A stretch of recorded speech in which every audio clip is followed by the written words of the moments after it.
I'm going to be honest with you. That was really close. That was the closest we've come in 57 episodes to not having an episode. And I don't know why. Welcome to episode 57 of Shelf Analysis. The platform that I use for this is something called Be Live. It's very good. It's brilliant. I recommend them highly. It's worked flawlessly for the vast majority of the time. I have everything set up for tonight. I've been talking to our guest tonight, and she's ready. And when I went to press, there is a big red button in the top left-hand corner of the screen, to put you live. It wasn't there. And I tried everything. I'm clicking, resetting the thing and the stuff. Thankfully, everything has now worked. Don't ask me how. I just kept pressing buttons and something occurred. So let me take a very deep breath and say, firstly, thank you for coming along to tonight's episode 57 of Shelf Analysis. It is the final one. This is a series that began in March of this year, not long after lockdown originally began. I've said this a couple of times. The initial intention was that it would last as long as lockdown did, which as far as I was concerned, was going to be about 6 weeks.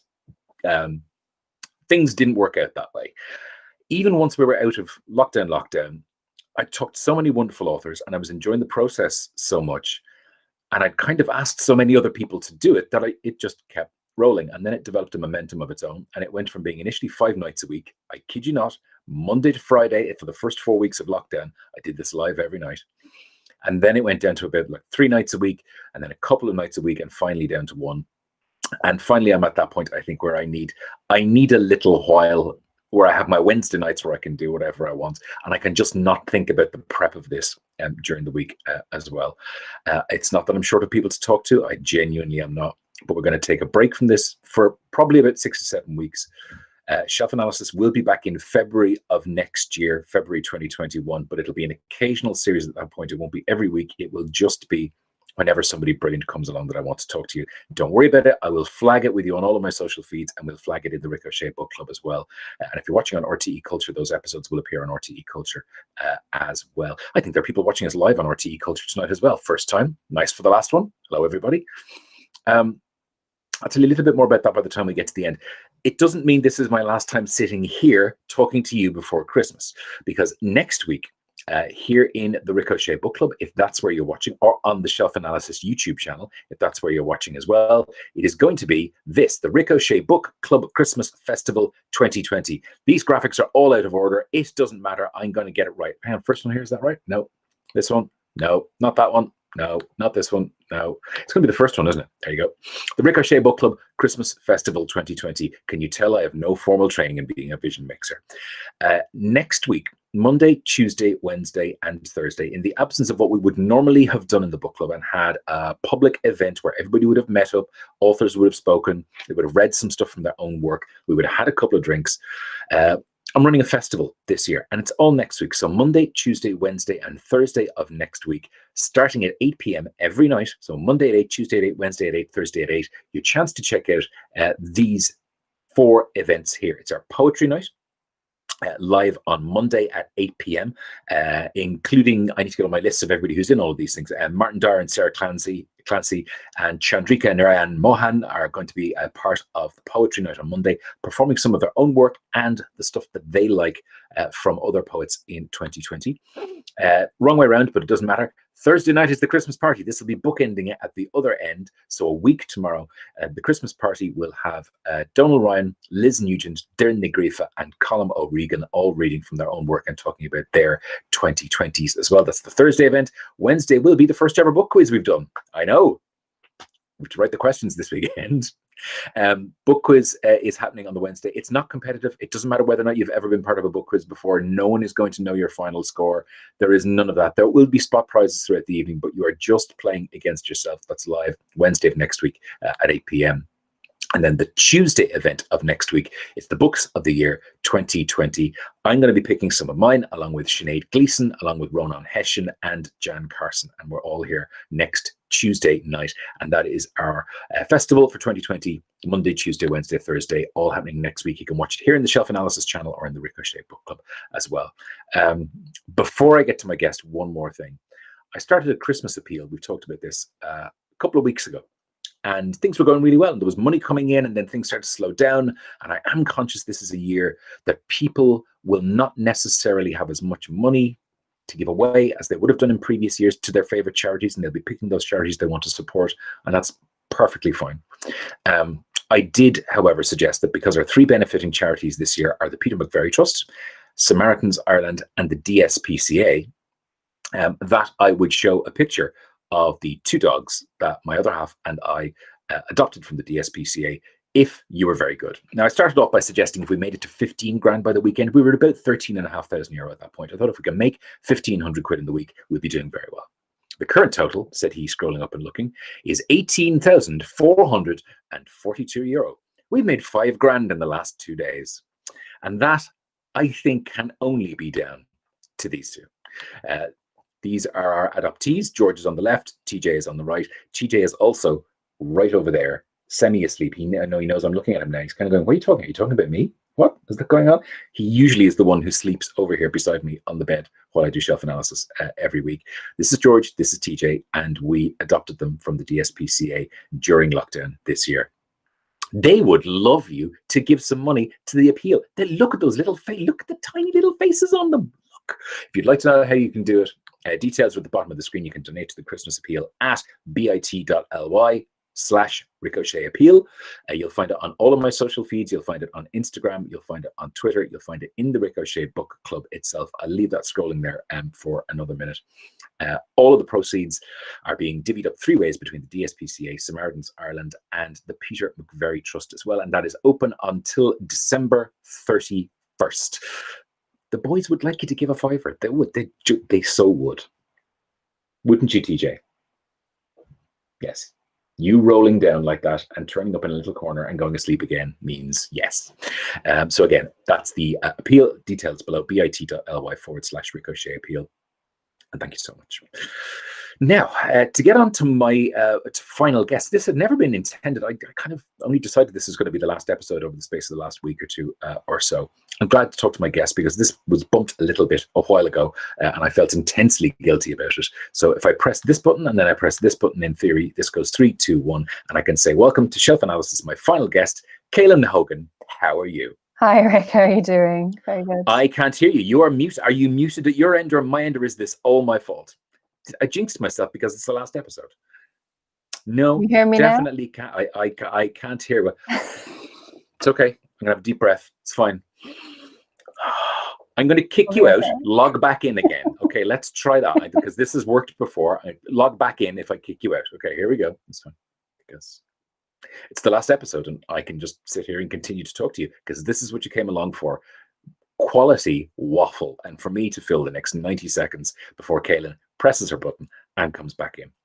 And if you have questions for her, you can, of course, stick them in comments, or any old thoughts or anything at all, stick them into comments either here on the Shelf Analysis YouTube channel, or, of course, you can put them in the, there we go, to the right, to the right, to the right. Let me try this. This should work. You can put them in comments in the Ricochet Book Club as well. Now can I hear you? Yes. No, I still can't hear you. Oh, this is... Oh, so hang on. You can... Apparently, according to this, everybody else can hear you except me. Is this my headphones then? Let me try putting the headphones in and out. Okay. Try talking again. Give me something else because this is just me. Has my hearing finally gone after all these years? Which is a possibility. Or has the headphones just gone? Let me take the headphones out. Does that help? Can I hear you there? Can you? No, I can hear. I definitely can't hear Caelainn at all. My wife, who does all of the bits and pieces, all the production stuff, says, "How is your lip reading?" It's not that good. Believe me, it genuinely isn't. I'm not coming 57 episodes into this in order to lose it at this point. I'm gonna hang. Let me try this. I'm gonna try one more here. This one here. No. And there was me talking about how great the platform was. You can hear me though, right? You can hear what I'm saying. Yeah. That's fine. And I lip read that bit, but I think that's about as far as we're going to manage to make it on this episode, unless I can do that. Hang on there, stay for 1 second. Let me try this. One more time. I'm going to try kicking out. Just one more time. Just try logging back in one more time. This one will work, I swear. The third time's the charm. Here we go. And what I'm going to do is I'm kick myself out here as well. Stay where you are. Don't move. Let's try this again.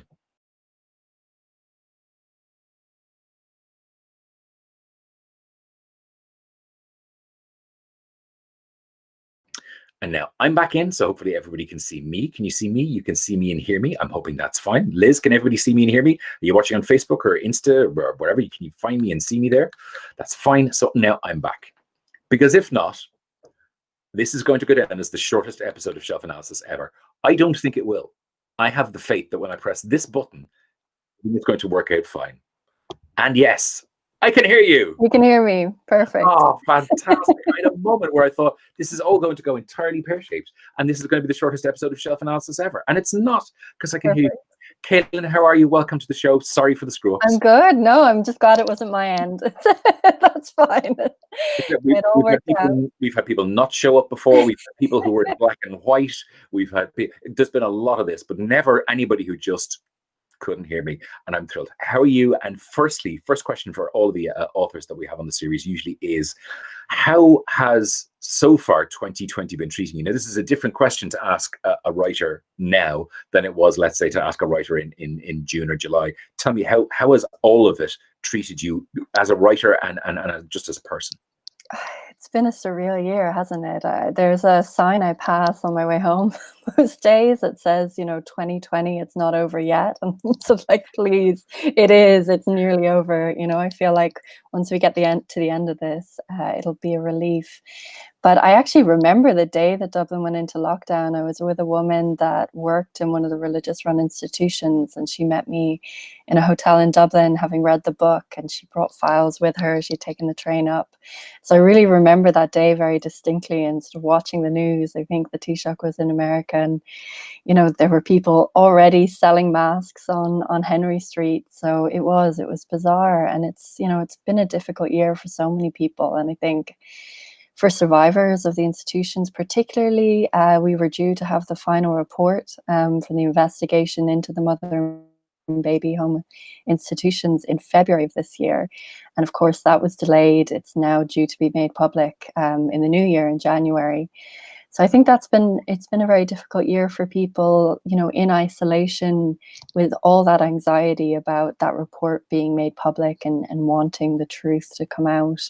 But I think we had a moment of real hope there recently, a difficult time with the decision to seal the records of the mother and baby home institutions, but also this sort of groundswell of support for survivors, the Repeal the Seal campaign that happened, and people sharing their own stories. And I think, there was people sharing stories from the book and speaking about it as well. So that was really meaningful to see that, it encouraged other people to speak about their experiences.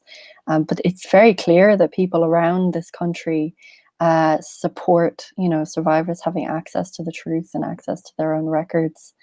And so that was really important to see. And personally, I sort of, I was planning to go back to doing sort of more reporting. I used to be focused on international news, on Syria and Nigeria. I used to travel a lot for work, but I started doing podcasts like yourself. I did two book podcasts for the first time, so it was really enjoyable to just sort of read a lot again and really be able to speak with authors around the world. We did it with the International Literature Festival, and the first one we called Portals, because it was an attempt to sort of connect people around the world at this time. And it was fascinating to speak with writers from Russia, Mexico, Japan, based all around the world about their experience of the pandemic. And sort of, I remember we asked them what freedom meant to them in that moment, and we got some very interesting answers, including David Peace, the novelist, saying that taxes were his idea of freedom, which I thought was an interesting take. But this idea that contributing to something that allows us all more freedoms, because we're not, we have our basic needs met. It's a really interesting take. I saw that series and I thought that was one of those really interesting things that came from 2020, because festivals in particular couldn't just continue the way they normally had done in previous years. So for some festivals, sadly, they fell by the wayside because they couldn't do what they wanted to do with the budgets that they had. For some festivals, they were incredibly clever about what it is that they wanted to do. I left Dublin being one of those. Is that a strange one, in that you probably wouldn't have gotten to have done that in a normal year when the festival had just run as per normal? Yeah, I definitely wouldn't have been the person interviewing all these authors from around the world. So it was quite special, and I think a huge amount of work went into making sure these festivals went ahead in some form. And I think it was really remarkable to see how everyone adapted, and it meant that we could sort of also speak to people where they were. So that was interesting as well. And to sort of see their experience at this moment, very historic moment in time. And we did a second one as well with I co-hosted with Jessica Traynor. So just a real opportunity, to read new work. And so I had a huge stack of books to choose from today. But it's been I think a difficult year, but it has shown the solidarity that comes from people connecting, whether it's online, across millions of miles, or even in Ireland at a moment where the records were being sealed, and just the whole country spoke out in whatever way they could against that, and really made their voices heard. I'm conscious for some people. Let's scroll back about 7 steps here then, and maybe tell us a little bit about Republic of Shame, how Ireland punished fallen women and their children. For those people who have no sense of the book since it came out last year, tell us a little bit about the book, and perhaps how you came to write it in the first place. I started reporting the book in 2017, which was this really intense moment. It was a few years after the marriage equality referendum, when I think that conversation about who gets to be a family came up again in a painful way. This idea that it was only a nuclear family who had the protections of a family. And we were also looking ahead to the repeal referendum. But that was, most importantly, the year that the results of the test excavation at Tuam, at the former Mother and Baby Home Institution in Tuam, were released and made public. And it was confirmed that significant human remains were found buried in a sewage chambers on that site. I was back in Ireland at that time, living here, and it just seemed like this very important moment where people were still breaking silences about the experiences behind the walls of these institutions. I'm from Dublin. I grew up here. My generation, I was born in 1988, which was only a year after illegitimacy was finally abolished. My mom wasn't married when she had me. And I never sort of grew up with any stigma around that. But I wasn't aware before I started writing this of how recently these institutions had operated, and how many people I knew who were personally affected. So friends of mine, their mothers had been born in these institutions. People I knew, were generational survivors. And so I started to speak to people who'd experienced this firsthand. And as soon as I did, I just realized that this was an ongoing legacy. This was not something historical. It was not just the past. It was something that was still affecting countless people's lives. And people were still facing so many barriers to information. So I went into the GRO, the General Register Office in Dublin, with people who would go through the ledgers, the birth ledgers, searching for their original name, the name their mother had given them, so that they could find their birth cert. And people who are adopted in Ireland are still denied that right. You don't have the ultimate right to your birth information and your identity. And I went to a random house viewing one day and met a woman who was born the same year as me in Bessborough in Cork, that institution where hundreds of children also died. So it was a real awakening to these experiences that affected my generation and people younger than me.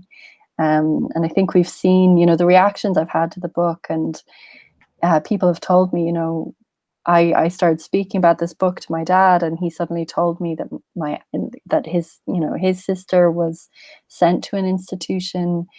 It's sort of everyone you speak to has a story of how this institutional system affected them in some way. And so I think that's, why we saw this huge momentum a few months ago, when there was an attempt to again seal these records and perpetuate that culture of secrecy, is that everyone has been affected by this in some way in Ireland. Do you feel that for you anyway, that this is certainly a story that is not finished from the point of view of you telling it and that this is going to be an ongoing process for you as well? I'm definitely still speaking with someone, and really eager to read the final report that'll be out in January. And we're actually planning some events around Ireland focused on the book, and wanting to bring together people locally as well. And we have a few different venues all across the country, where we're planning to go and to sort of engage people and continue that conversation. Because often what happens is there's a moment like that with Repeal the Seal where everyone, is engaged and involved, and then it kind of can slip away from the headlines. But it is an ongoing issue. There's, that needs to be addressed. People still need the right to their information. There's many people who've still never spoken about this. I mean, in writing the book, I spoke to women who'd never told their own children, never told their husbands that they were sent to an institution and that they had a baby, but had never forgotten about that child and always wanted to know. But there's still a lot of fear and a lot of stigma they feel, a lot of shame that was imposed on people. And so there's still silences that I think that, we need to face. So it is an ongoing thing, for sure. And it's an immensely strong piece of work. I'm also feeling that thing where you're saying we're planning events around the country and going, oh God, what I would not give to be doing something in front of a room full of people in the country, even just this right here. I know we're here ostensibly tonight to finish out what we've done in this series, which is have people talk about books that they themselves love. And as you said, you've had plenty of opportunity to get some reading done this year to give you some ammo. But what have you chosen tonight? Where would you like to start? And where do we go? I have a big stack. Good stuff. That's what we like to hear. This shelf us, it's brilliant because it gives you a chance to go through your books and really think, what do I want to share? And there's so many, so I've left out plenty. I think the first, given the year we've had, there's been the pandemic, but there were, we also had Black Lives Matter protests across the world, and finally a real focus on facing racial injustice and pushing for change.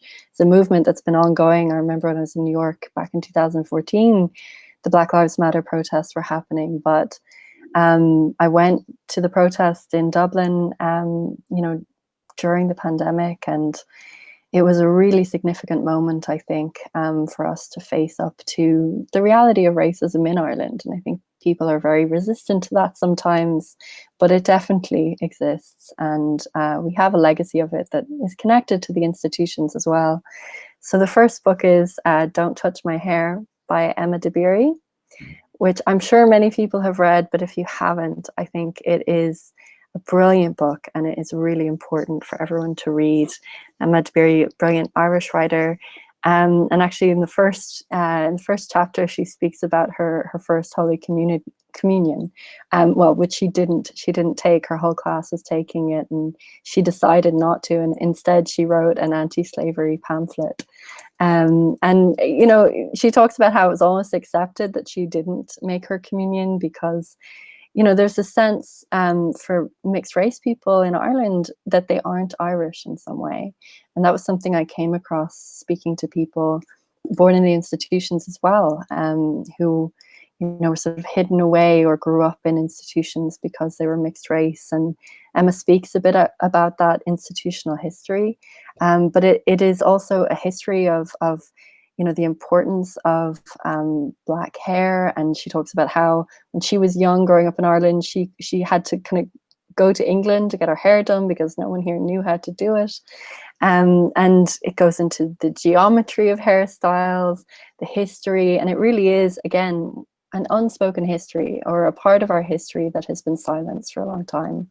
And it's a brilliant book. And she has a new one coming out as well, which I think is what white people can do next. So if you've read Don't Touch My Hair, I would say I think that's available for pre-order now, but Don't Touch My Hair is a really important book. And I think connected to that, I've actually just in the middle of reading this book by Noel Ignatieff on how the Irish became white, which is a really interesting text. It's a little more academic, but you know, in kind of in straightforward history, whereas Emma really weaves in her own personal story along with the history. But it's about, you know, the abolitionist movement in Ireland, but the resistance to that among Irish Americans in the US, and you know, that process of how race is constructed, and how, you know, I think the Irish used their privilege as, you know, being white to gain power in the US. So a really interesting read. Another book is Stasiland. This was actually really important to me while I was writing Republic of Shame by Anna Funder. And I teach nonfiction. It's a book I always recommend to students. It's just a fascinating nonfiction book on the GDR, on the regime under the Stasi in the German Democratic Republic. And Anna Funder, who's an Australian journalist, is, you know, after the fall of the wall, after the GDR has fallen, is going back and trying to speak to people who worked within that regime. And she goes to the Stasi Museum in Berlin, where they have smell jars, where the Stasi used to capture smells of people. So it just is trying to go back and understand how that regime was normalized, and how it functioned. And it's, you know, I think an important history that I didn't know too much about, but again is driven by her own personal exploration, speaking to these men who used to be part of the Stasi all over Berlin. And I think it's the only book I've ever read that starts with a hangover. She has this really immersive style, and a huge attention to detail, which just makes every scene tangible and sort of transports you along with her as she meets these characters and tries to understand this very surreal system. As well as books, I think if you've ever seen The Lives of Others, I think that's a great non-fiction companion piece to that particular movie, if you've ever seen it as well. Sorry, your middle flow there. I don't want to interrupt it, because you've got a head of steam going here. I'm conscious of how many I've wanted to get through. Yeah, but that's so true. Yeah, no, and it's a great film. I was thinking of publications as well. I was thinking of gifts to get for people myself, and I think subscriptions are such a brilliant gift. And there's so many sort of independent Irish publications at the moment, from literary magazines to newspapers. So the Dublin Inquirer is one that I think is great, and I love the cover of this issue, which just says, you know, it'll be grand, which I kind of want to just paste on my wall at the moment as a reminder. But they do great local investigative journalism in Dublin.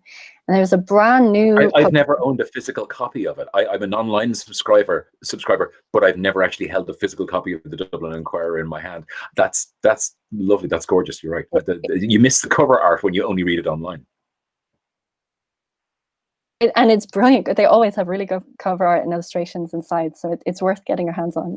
It's a nice one to have. And this is a brand new publication called Tongues, which has an amazing, it's just a really beautiful publication. You can see the attention to style with this. And it just came out with from Origins Ella, which is a collective from Ireland, and it is made by and for Black, queer Irish folks. And it is, you know, stories of people's experiences, and it's a really special publication, which, you know, you can support if you go to Origins Ella, any of their social media, and it's also in partnership with Black Pride Ireland. So I think probably... I know people are going to ask, can you spell that for us? Because people are going to want to go, they're going to want to look at it and find it out. Just spell that for us. Absolutely. It's Origins, so Origins, Ella, so E-I-L-E. So as in the Irish for other, yeah. Gotcha. And I think it's a really landmark publication. I don't think there's been one by, you know, a Black queer Irish community. So it's a community publication, a collective publication. and one that's very powerful work. So I highly recommend checking it out. Great. Just conscious of time, but I have a few more. I was thinking of sort of Irish publishers, and I think Skein Press has come out with some of the most powerful books that I've read in the last few years. They did Malatuche Kore's This Hostel Life, about stories about experiences of direct provision. And this year they came out with Why the Moon Travels, which is here, which is absolutely stunning cover. Yeah. By Owen de Vardoon. I remember getting this in my hands for the first time, and I was in the garden, and I just ended up losing a few hours going through it. But it's stories, folk tales, and stories passed down through the Irish traveller community over generations. And Owen, kind of writes an introduction to each about his connection to that story. And it really reminded me of sort of the power of storytelling itself. This kind of comes from an oral tradition that connects people, through the ages, and is something that it's a beautiful book, and the stories are just really kind of enchanting, and connects us to the natural world around us in Ireland, and a history that I think we often ignore. But Skein Press is creating space for voices that are often marginalized. And so I think these stories from the traveling community are really important. So another really wonderful book from them.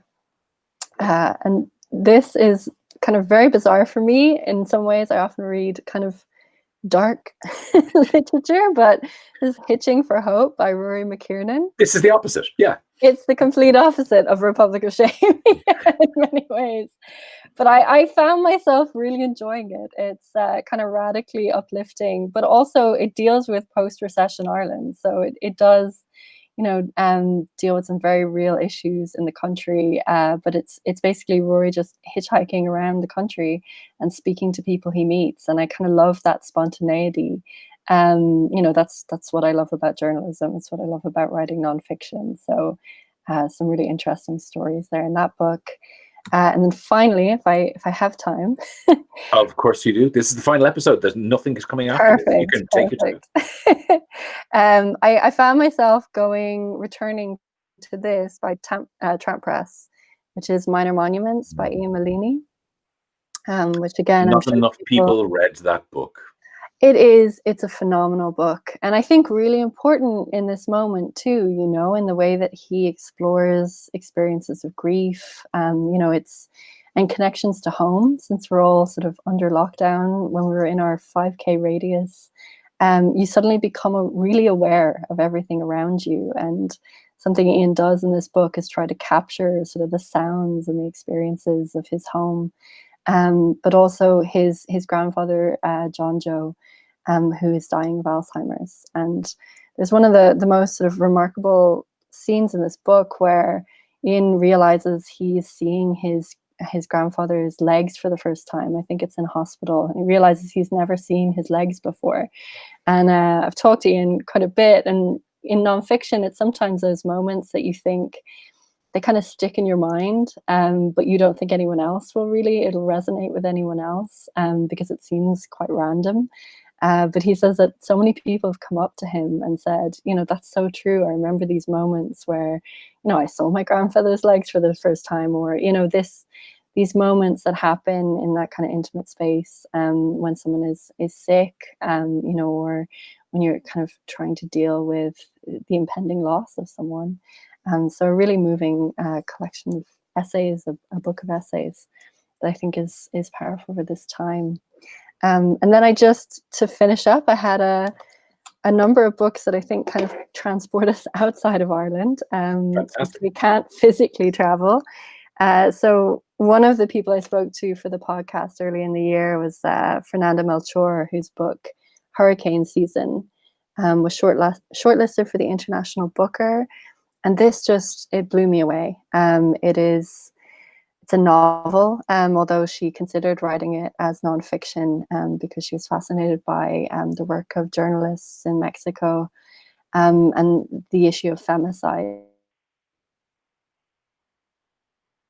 Whole feminist movement in Mexico over the last while, sort of against this ongoing crisis. But this is a story of a witch who is murdered, and sort of all the people who are connected through her murder. And it is just a very engrossing novel, and I think probably one of the most exciting things I've read all year. So highly recommend it. There's also, again in Mexico, Tim McGowan's Call Him Mine. I think Tim actually has a new novel out now. Very prolific, but it's, I guess, a crime novel set in Mexico. Tim's an Irish writer, and but it's about a reporter called Andrew whose boyfriend has been killed, and it's just a really engaging novel. And Tim had a great essay out recently in The Stinging Fly, actually about reporting and journalism. So, the Dublin Review, The Stinging Fly, those literary journals are really important to read it as well, I think, and a great present if you want to get a subscription to any of those. Definitely. Darren Negrifa was the one who pushed a subscription to the Dublin Review on me in the midst of an interview. I went, okay, fine, I'm doing it. I'm subscribing. And you're right, the new Stinging Fly is out, the one that's been edited by Elaine Feeney and Lisa McInerney as well. And it's sitting downstairs in the pile of things that are going to get read when I'm not doing this anymore. A bit of that. Leah Miller says Minor Monuments by Ian Mullaney. It sounds like a great present. Thanks for that. Okay, that's one more copy sold. Well done. Emily Reynolds just says Why the Moon Travels is a beautiful book, and it's one I'm buying for many as a gift this year. Dare I ask what happens now with you? Are you writing something else? Are you onto something else, or what's happening? I mean, I'm still writing about the institutions. I'm still really focused on that. I think that is something that's important to keep following. The final report will be out in January, and still sort of, I think it's weird to call them events, but I'm trying to think of ways to bring people together to speak about this legacy, whether it's artists or poets. I've done events with Jess Kavanagh, who's a singer and has written spoken word poetry about her own experience. So I think there's a lot of different ways to engage with this, and still connecting to a lot of people through the book. So that's something I'll be doing for the next few months, writing about the answers that we hopefully get through this report, but also I think there probably will be answers left to find. I think there's no guarantee that people will be given access to their information. So there's still a lot of change that's going to need to happen. So I'll be following that and following the experiences of people affected by it. It has been genuinely lovely to finally get to meet you on not in reality, but face to face. This will do nicely for now. Real events always will come at some point in the foreseeable future. And thanks for taking the time out to talk to us tonight as well. Again, Caelainn Hogan, thanks very much. Thanks so much, Rick. Thanks. Good night. And that is it for 57 episodes of Shelf Analysis. If you're just coming onto it right now, there are 56 more. They are well worth your time. If I do say so myself, you'll find them all on the Shelf Analysis YouTube channel. If you just look up Shelf Analysis in YouTube, you'll find them there. Previous episodes are going to be on the RTE Culture website, of course. You'll find them there too as well. I should mention that this clashed tonight with somebody. One of my friends ran an event tonight that this clashed with. I wouldn't mind, but it's something I'm part of as well. The wonderful Helen Cullen, who is a previous guest on Shelf Analysis, asked 75 people to read the first chapter of her most recent book, which of course starts on Christmas Eve, not in the most Christmas Eve ways, but that's neither here nor there. If you fancy having a look, go to Helen's social channels. You will find her on Instagram. You will also find her on Twitter. Just look up Helen Cullen and find her there. You'll find the link. There are 75 people reading the first chapter. I'm one of them. There's a whole bunch of other famous faces in there you're going to know. People you might just know from down the street.